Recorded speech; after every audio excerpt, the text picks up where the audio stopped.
Sveiki, čia TV laida Duok žaibą. Ir mes esame Girstupio seniūnės pavaduotoja. Ir norėtume jos apklausti apie šiukšlių rūšiavimą. Labai diena. Labai diena. Ar jūs rūšiuojate? Taip, rūšiuojame ir mūsų gyventojai taip pat rūšiuoja šiukšles. Jeigu pastebėjote, yra prie pristatyti konteineriai kelių spalvų. Jeigu atkreipėte dėmesį, tai į tos konteinerius gyventojai deda šiukšles surūšiuotas. Ir kiek laiko rūšiuojate?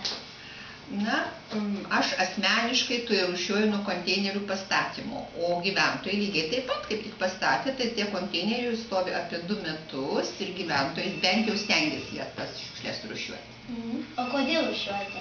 Todėl, kad tausojame aplinką, nes ne visi, sakykime, produktai, kurie yra sumetami bendrus konteinerius didžiulius, suyra ir reikia būtinai rūšiuoti kai kurie dalykai, kuriuos galima perdirbti, pavyzdžiui, popierius, plasmasė, stiklas.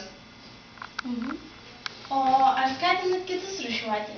Taip, visada informuojame gyventojus, kabiname skelbimų lentose įvairius skelbimus, kviečiame prie įvairių akcijų prisidėti ir tuos skatiname tausoti aplinką, kurioje jie patys gyvena. Jeigu pastebėjot, mūsų rajonas yra labai žalias, gražus ir turbūt ir jūs patys kaip mokykla taip pat tai darote, mokiniai. Ačiū. Prašau. Tai buvo laida Duok